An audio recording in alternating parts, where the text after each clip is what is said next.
నాకు డబ్బున్న వాళ్ళు వద్దు, నాకు డబ్బున్న వాళ్ళు కావాలి.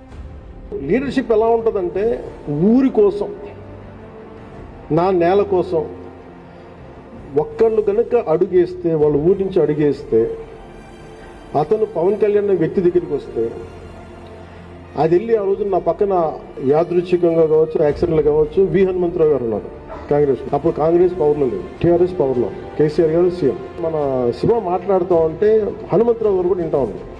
సో నేను చెప్పాను, నేను వెంటనే మన వాళ్ళకి ఎవరికి ఫోన్ చేసి అసలు ముందు దీని మీద ఒకసారి డిస్కస్ చేద్దాం, మాట్లాడుతాను వి హనుమంతరావు గారు అంటే మేము కూడా ఏదైనా చేయమంటావా అన్నాడు. అలా స్టార్ట్ చేస్తే మేము రౌండ్ టేబుల్ కాన్ఫరెన్స్ పెట్టాం.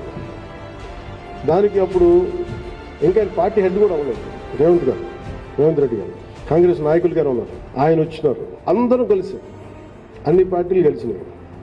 జనసేన దగ్గరికి వస్తే అన్ని పార్టీలు కలిస్తే యురేనియం తవ్వకాలను ఆపేయమని అప్పుడు మన కేసీఆర్ గారు, అప్పుడు గౌరవ ముఖ్యమంత్రి, ఆయన తెలియజేశారు. అంటే నేను ఇది ఎందుకు చెప్తున్నానంటే, when you believe in an ideology,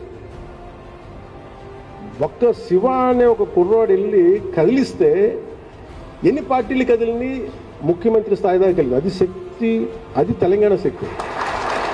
అంటే ఎంత బలం ఉండాలి, ఈ గుండె ఎంత పెద్ద గుండెగా ఉండాలి,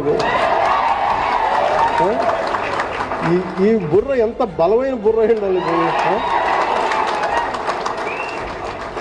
నాకు డబ్బున్న వాళ్ళు వద్దు, నాకు డబ్బున్న వాళ్ళు కావాలి, నిలబడే వాళ్ళు కావాలి.